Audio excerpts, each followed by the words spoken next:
Let's talk Cincinnati Bengals roster building, starting with where to find a tight end, what they should do at wide receiver, and who we should be watching at this year's combine. You are Locked On Bengals, your daily Cincinnati Bengals podcast, part of the Locked On Podcast Network. Your team every day.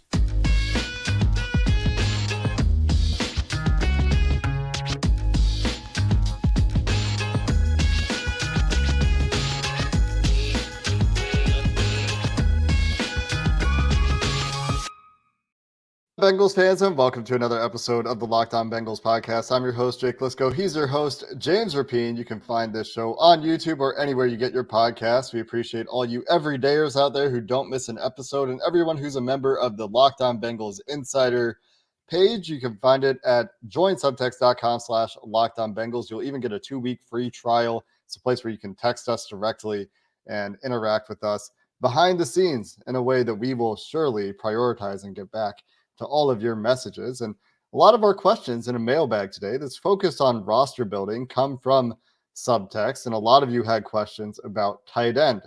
That's where we're going to start, James. And where and how will the Bengals address the tight end position this year? Kristen and Brittany at Bengal Brit on Twitter, both of these fine individuals and Bengals Locked On Bengals Insider members have some questions about the tight end position. Are there any good tight end free agents? We haven't talked about the tight end free agent class very much this year. It seems like last year was the year that they could have addressed tight end one. And Bengal Brit says she's heard that this tight end class isn't as strong. What are the odds the Bengals get someone who hasn't played in the organization in free agency at that position?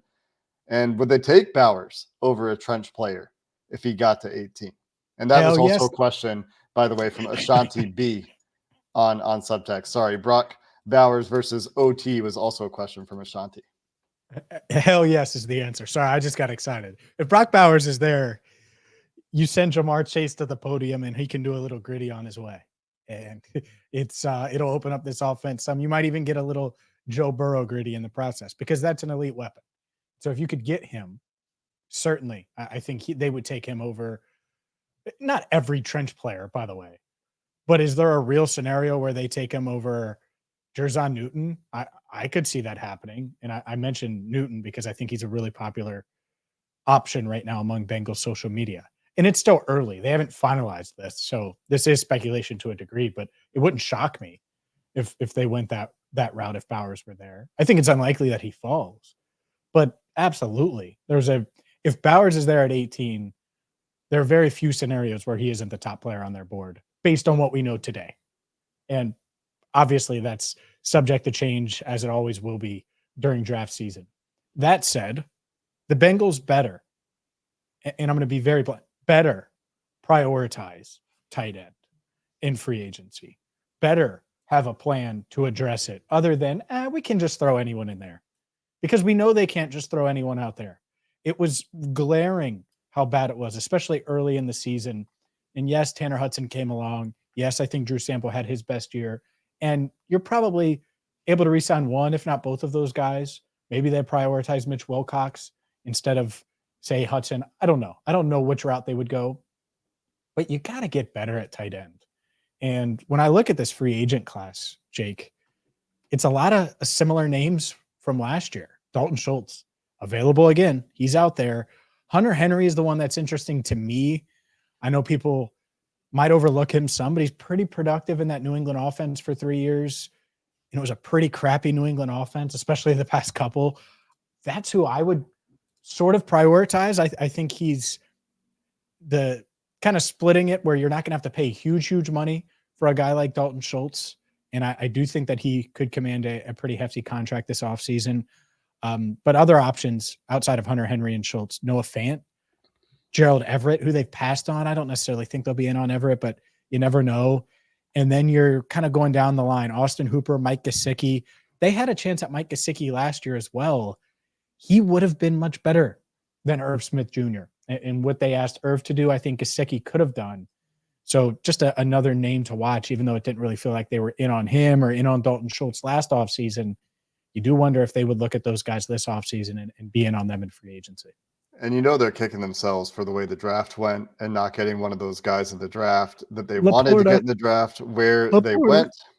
I don't even think it's Laporta. I don't think they were close to drafting Laporta in the first round. I mean, I shouldn't say that. I think they were closer than a lot of people think to drafting Laporta in the first round, but not. They were closer close. than they were to taking Mayer, put it that way. And a lot of people in town talk about Michael Mayer. They would have taken Kincaid, like it was close. Yeah, just they would have taken Kincaid in the first round for sure. And I think that he would have been a fine player. But you talk about this year's group of free agent tight ends. Dalton Schultz, I think, earned himself some money. He might have priced himself out of the Bengals market, and they should have probably done the Dalton Schultz deal last year. Yes. I couldn't figure out at the time why he would want to go to Houston. Turns out he got to play in the playoffs with Houston. A lot of that because Joe Burrow got hurt, of course.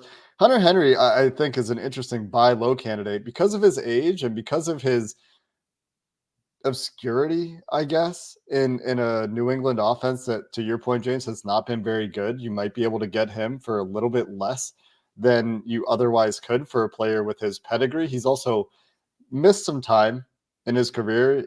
He hasn't played over 800 snaps in the last 3 years. The closest he got was high 700s, 2021, 2022. But for comparison's sake, Dalton Schultz had his fewest snaps in a season in 2023 at 817. Prior to that, at least 100 more snaps per year than Hunter Henry in his previous couple of years. So Henry has missed some time in those years or hasn't been on the field for 100% of New England snaps most of the time.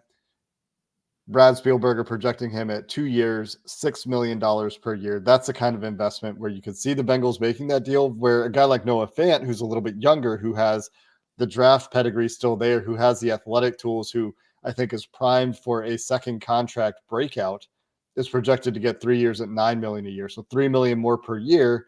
But Noah Fant is kind of the prototypical second contract breakout candidate at tight end. And we talk a lot about how tight end can take some time in the NFL. I think 2023's draft class spoiled some people and lifted expectations for the position in general.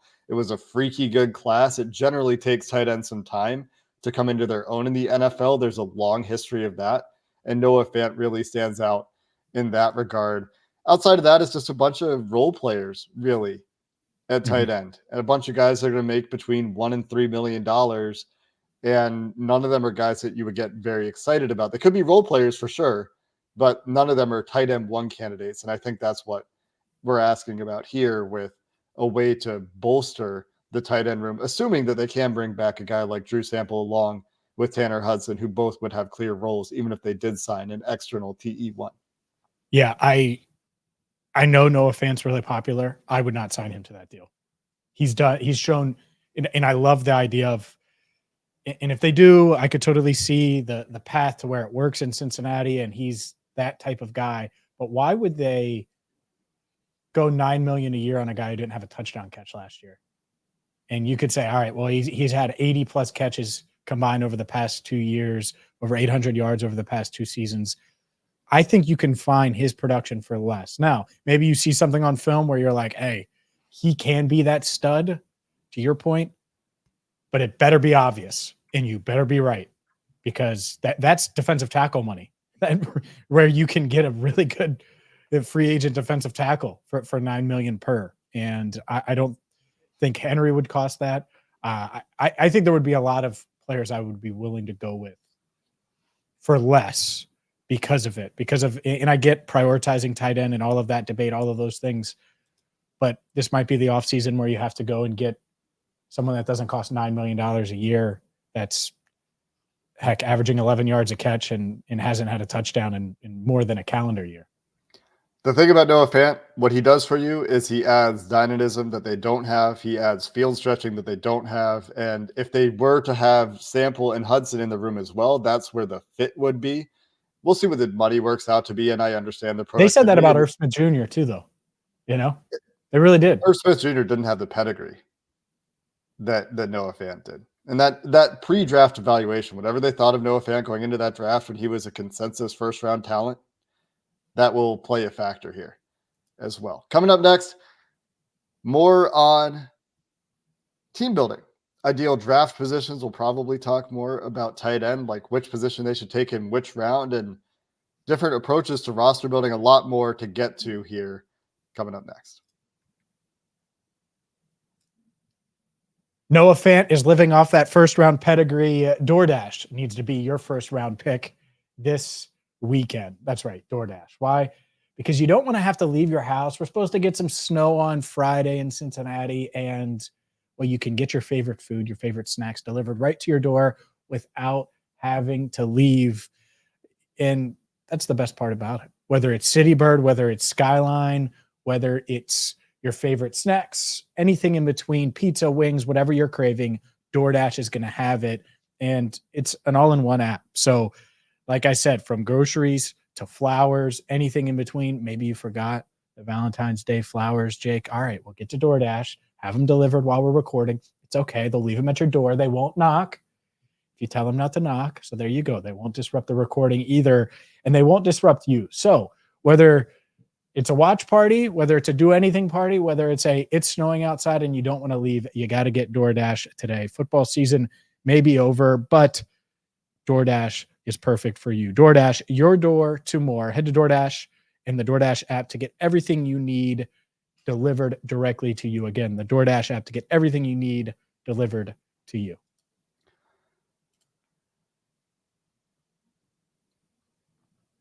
Let's continue our conversation here, James. And I do think that the last thought I have on Noah Fant is the age is going to bump his price up. The productivity, I know the touchdowns are a big difference between him and Hunter Henry. The productivity is relatively close between those guys from a pure stats perspective. The skill sets, though, very different.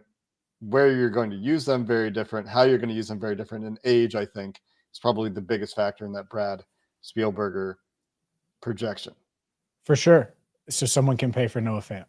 That's where I would be. I'm just letting people know where I would be. Honestly, right now. Very unlike you to not want to take the risk on the high-end athlete with the field stretch. Because Hunter Henry's better. Hunter Henry could be a Pro Bowler for the Bengals this coming year. So can Noah Fant. Yep, but Hunter Henry's cheaper, and we're pretending 29 is old when they're going to franchise tag T. Higgins, which we'll get to. They're going to go all in on T. Higgins, but then pay Noah Fant premium money when I can use that elsewhere. I'm good. Noah, go prove it somewhere else.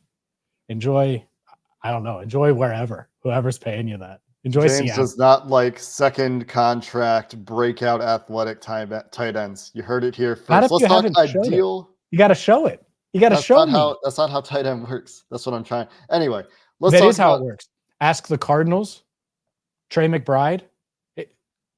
It's not just last year. I mean, let's talk about ideal happening draft positions and move on. Is. How would you address the first 3 rounds of the draft position-wise in ideal scenarios with the knowledge that T is ready to go for the Bengals for the 2024 season opener? That question comes from Tyler.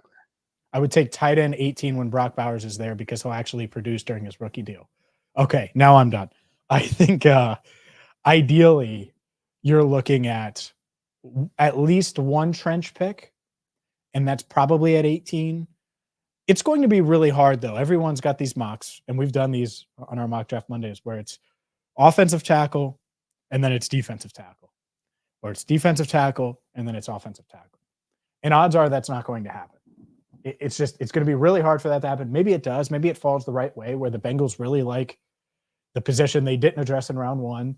There's a guy there at round 2 that addresses that, whether it's offensive tackle or defensive tackle. I think that's unlikely. So in a realistic, ideal world, I think it will be one of those 2. So let's just say tackle. And then in round 2, it will be wide receiver.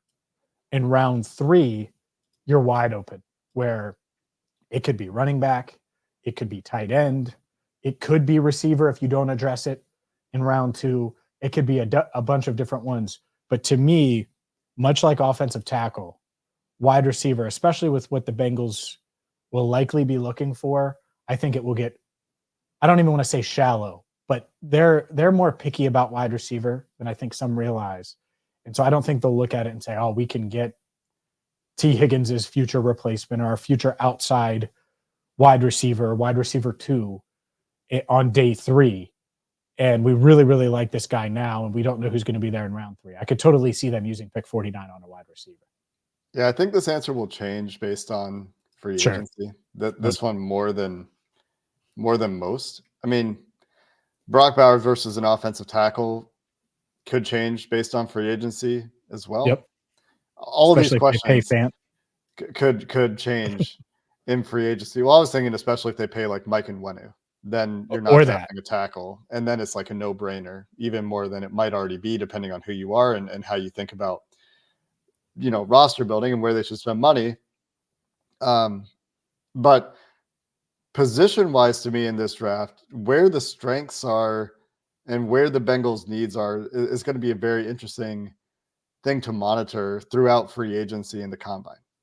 Because, go ahead. Real quick, I think it's the one position, just like if they go after Nwenu or they go after defensive tackle in free agency, I don't know if they're going to be really in on wide receiver free agents much. And so that impacts it too, to your point. Yeah, and we know that they like to draft a year ahead for replacement. So if they franchise tag T. Higgins, and that's it, you shouldn't rule out wide receiver in the first 2 days of the draft.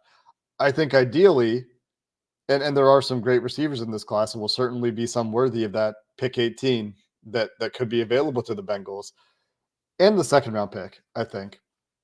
Ideally in the first round, though, to me, you're taking advantage of one of the strongest tackle classes we've seen in years, and getting a high-end, good athlete with upside who can anchor your offensive line and not cost a lot of money. You get more athletic, you get cheaper, you get younger.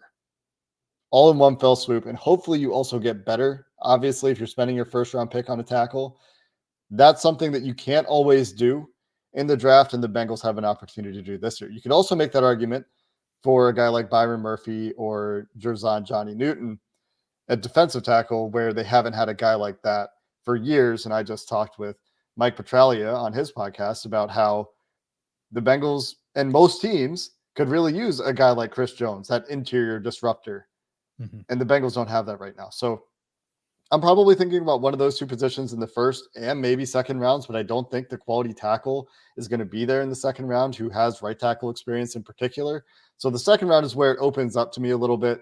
And, if you're talking wide receiver, if you're talking a defensive tackle who has fallen, or a Tavondre Sweat, or you're talking about maybe a tight end, then I'm probably okay with a lot of those options.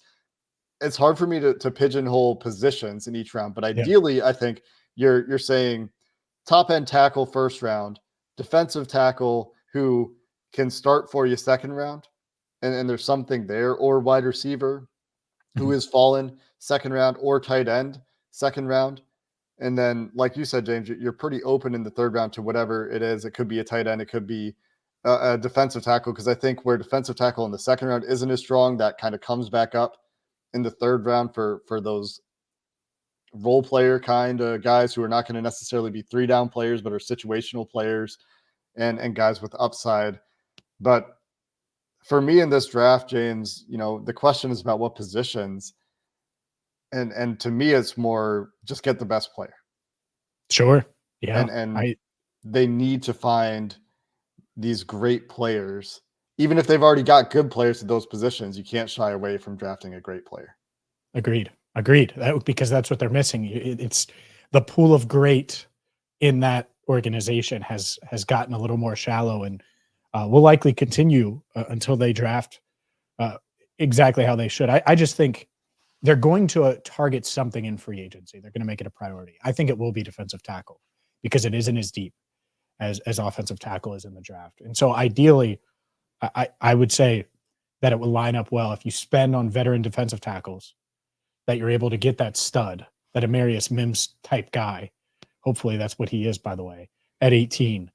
And then there's probably going to be a wide receiver that you really like in round 2. If I had to guess today, could change. Maybe one of these defensive tackles does fall. I don't think that Tavondre Sweat is going to be there at 49. Some of these offensive tackles, I don't think will be there at 49.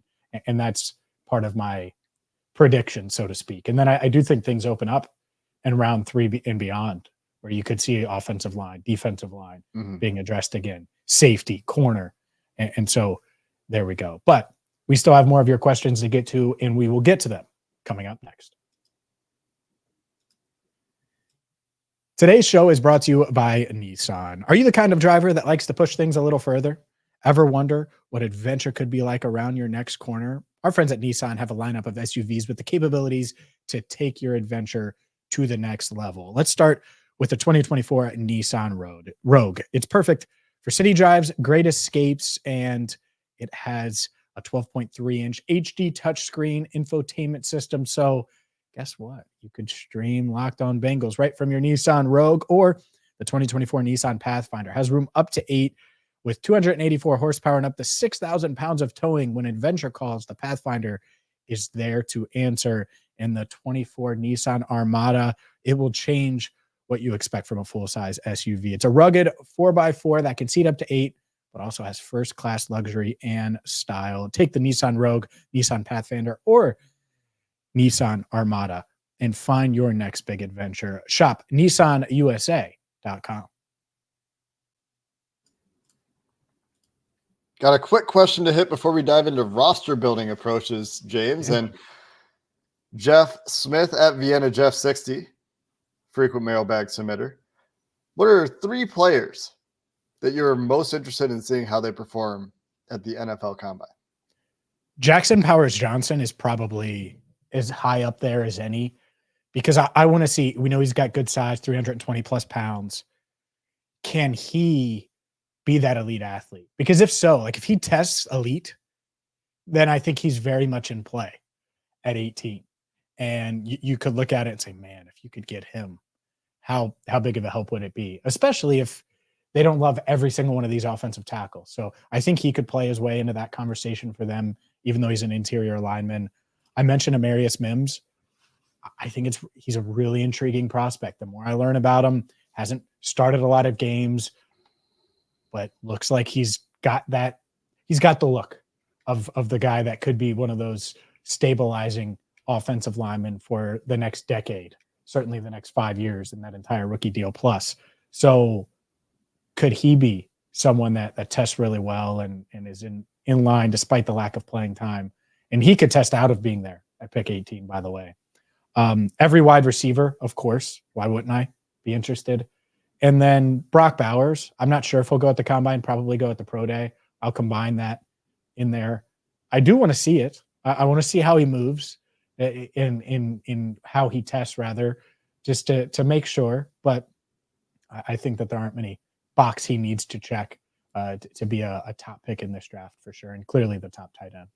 Yeah, for me, I like those. I like JC Latham as well, who is massive. And if he moves well at his size, then that should assuage any concerns people have about his athleticism. I think that he could move well at his size. Like if he weighs in at 340, that's light for him. And that means that he has lost weight to move better. So it'll be really interesting to see where he weighs in. Can you imagine if he moves well at 350 and you're just like, oh my God, yeah. JC Latham?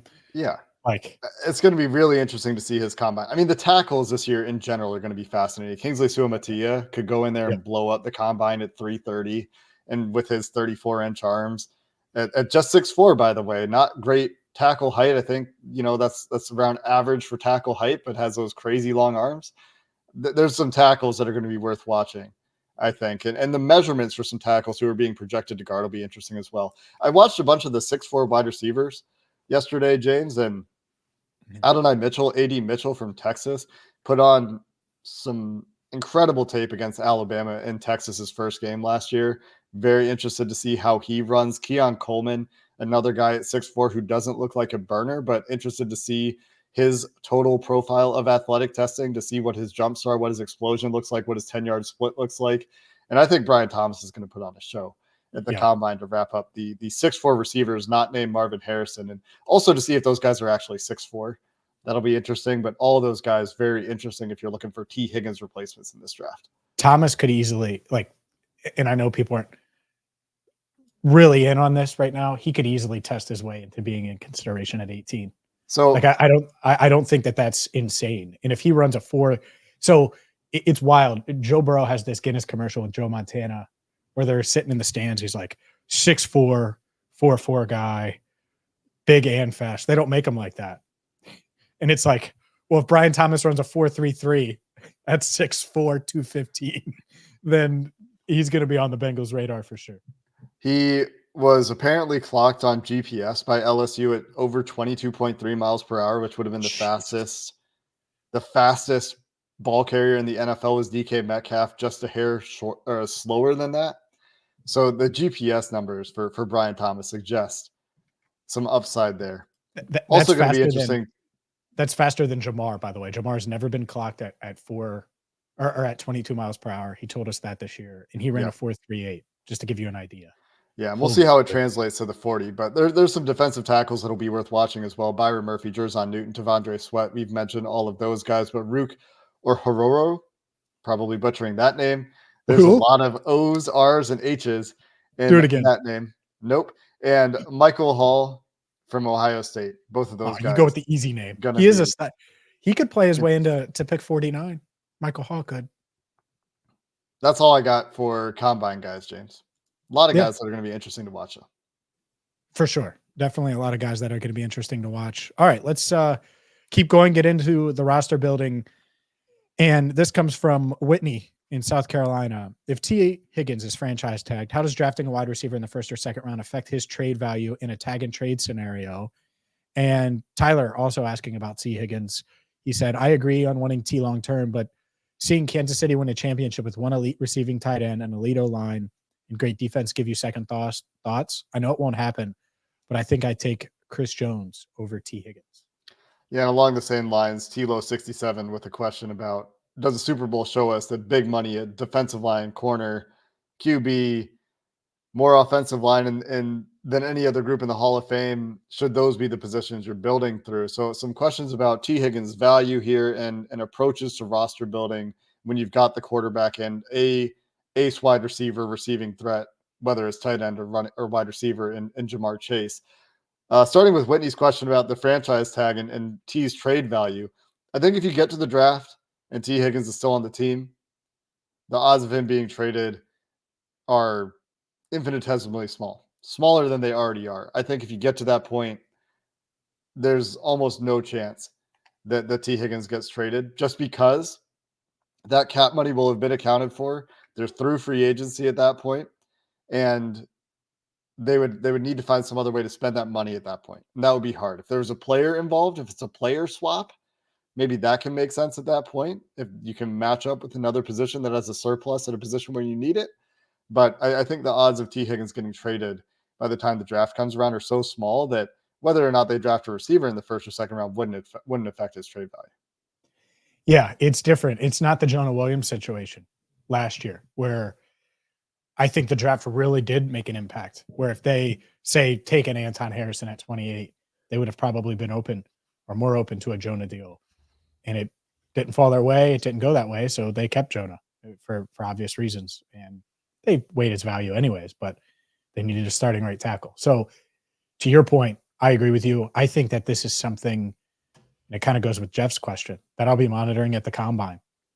How much are the Bengals, and they're not going to say that they'll probably still be kicking the tires at the combine on what they're going to do with T and not necessarily have answers. Maybe they tag him by then because they can this Tuesday starting at 4, but they could also tag him and have their mind made up by the time the draft rolls around. So I think they need to make this decision earlier rather than later. And that's why the combine does matter.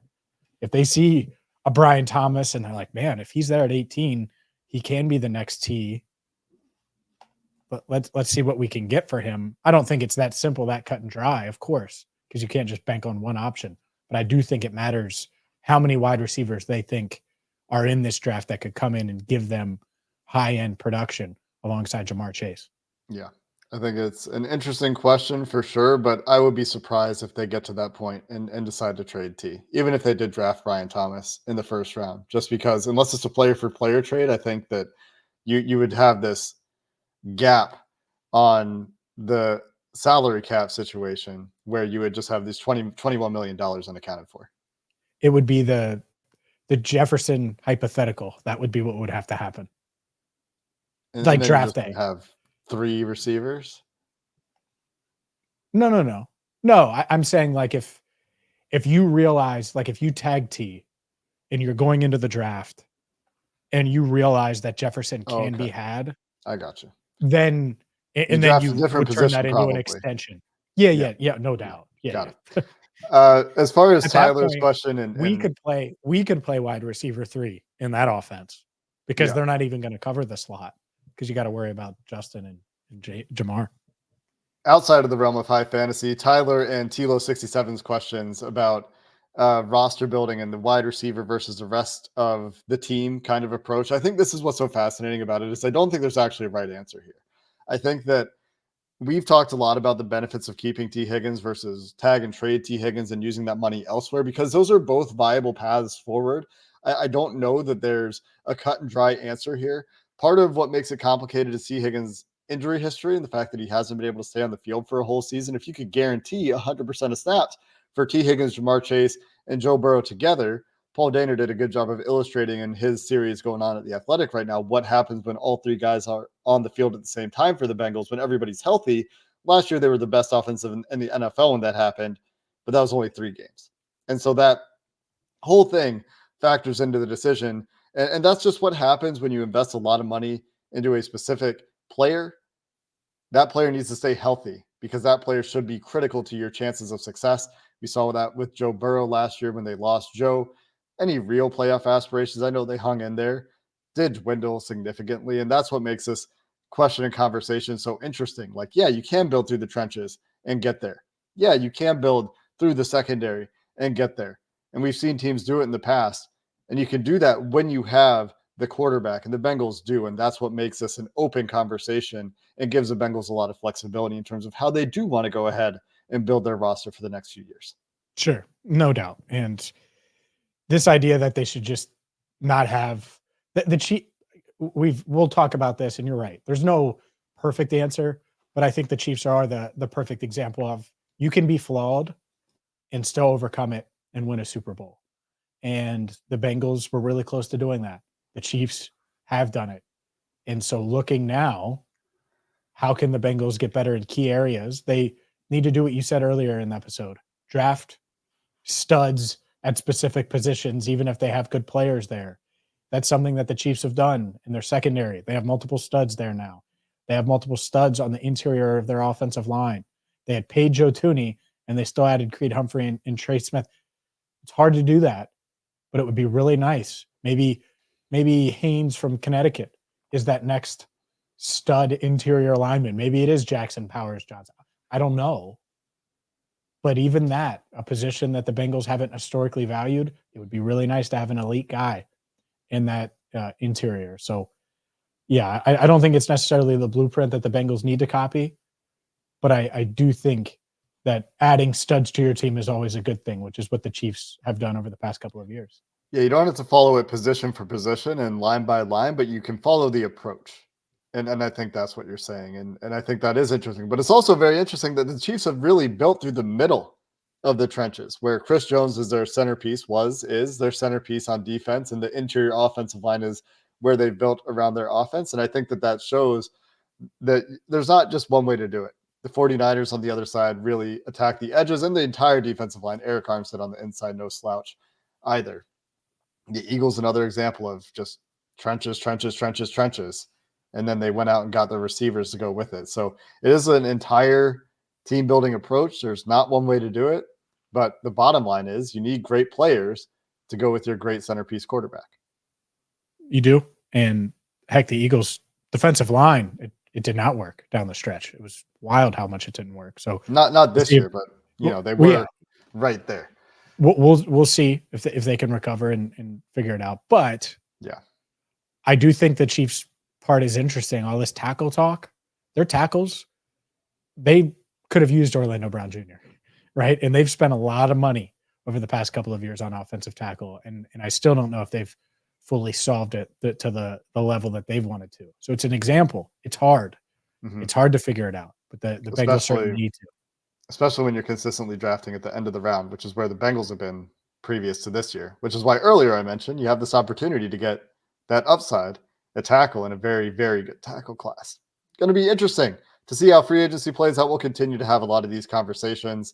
We appreciate all of you for sending in questions for this episode. And until next time, thanks for listening to this episode of the Locked On Bengals podcast. Hoo day. and have a good one.